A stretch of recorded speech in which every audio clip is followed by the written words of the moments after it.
أعوذ بالله من الشيطان الرجيم. بسم الله الرحمن الرحيم. ألف لام ميم.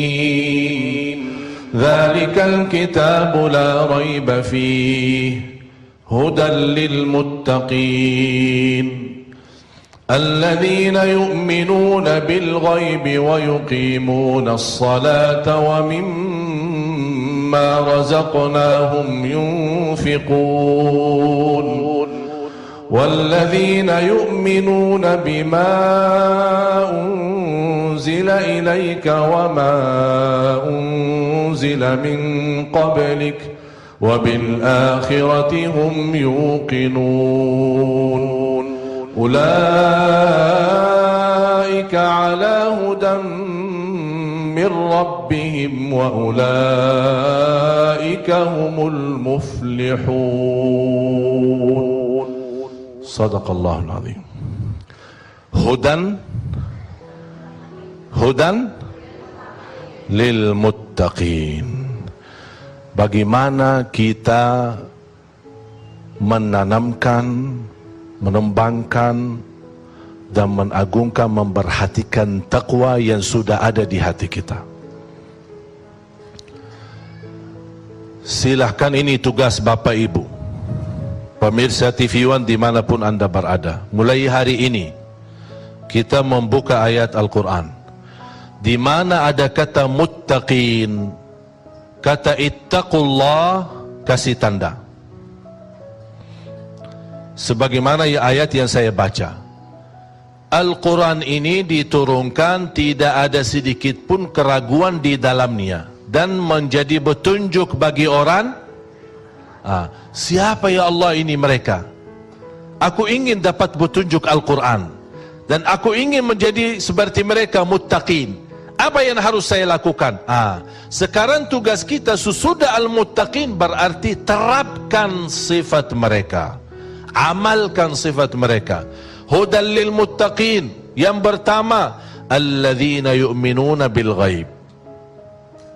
Apapun yang gaib, zat Allah, surga, neraka, masalah kematian, dikubur dan hal-hal yang kita tidak pernah nampak tapi kita percaya dan yakini karena itu berita dari Allah dan berita dari Rasul, bukan ramalan masa depan.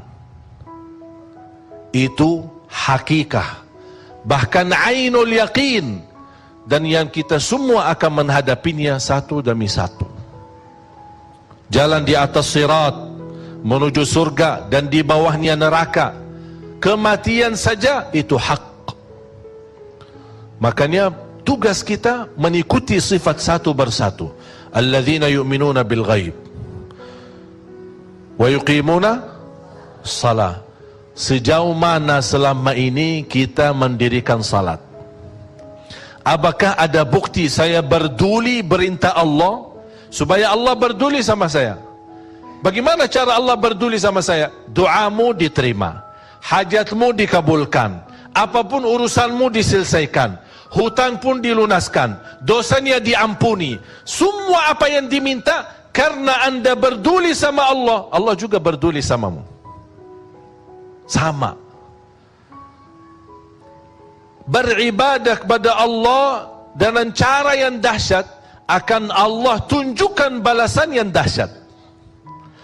Semua kita ingin mendapatkan yang terbaik, tapi jangan kita memberi kepada Allah yang biasa-biasa aja.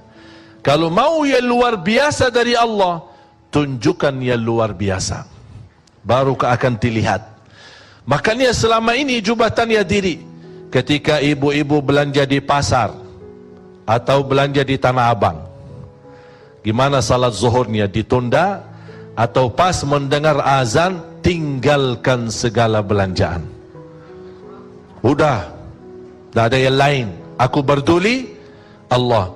Bisa cari di mana bisa titip barang belanjaan tadi pagi, Bu, bisa ini titip, saya mau salat dulu.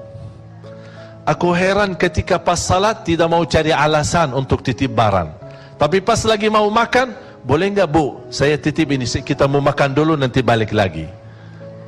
Berarti pas urusan makan bisa cari jalan.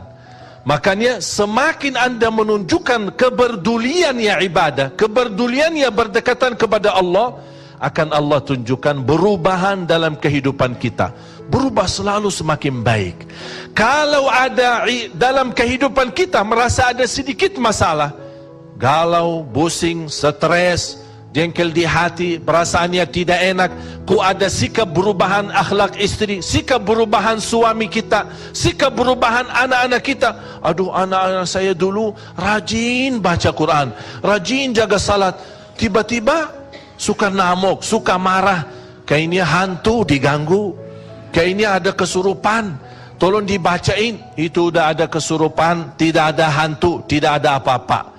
Cuman kita ada sedikit berubah keberdulian kita sama Allah, Allah kirimkan peringatan, anak kita juga berubah akhlaknya. Barangkali sadar. Ulama dulu bukan menghitungkan dosa-dosa adalah berbuat buruk.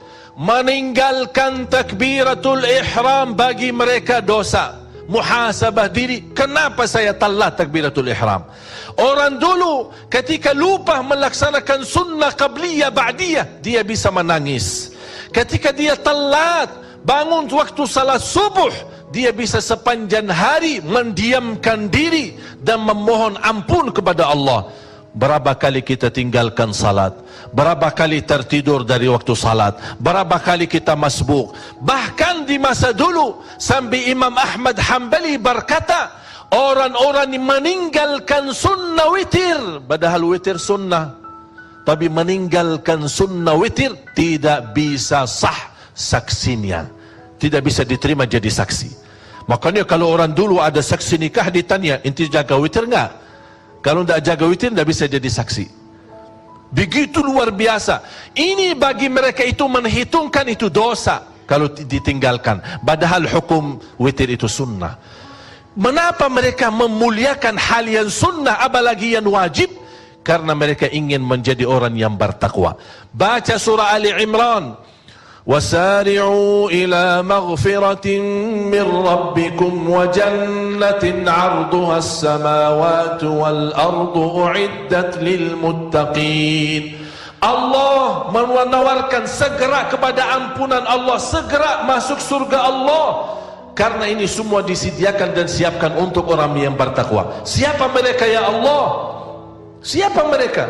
Alladzina yunfiquna fis sarra'i wad dharra'i wal kadhimina al ghaidh wal kadhimina al ghaidh wal 'afina 'anil nasi wallahu yuhibbul muhsinin.